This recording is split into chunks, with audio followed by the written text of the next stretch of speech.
గురువుతో సంబంధం కూడా భౌతికం నుండి నైతిక ఆధ్యాత్మిక స్థాయికి పరిణామం చెందాలి.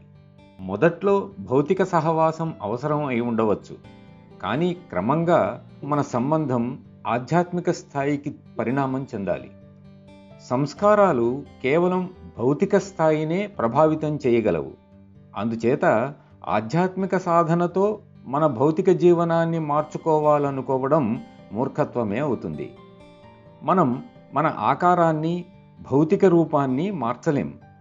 అందుకే ఏ భౌతిక అస్తిత్వంతో నేను వచ్చానో నేను మరణించే వరకు అది నన్ను అనుసరిస్తుంది. మరి నిర్మలీకరణ వల్ల ఏం జరుగుతుంది?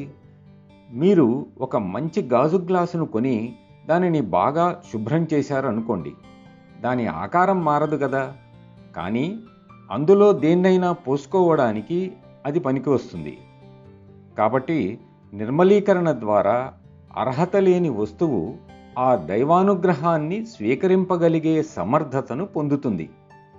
ఈ విధంగా ఈ 3 స్థాయిలు, భౌతికం, మానసికం, నైతికము, ఆధ్యాత్మికము కూడా సర్వవ్యాప్తమైనవి.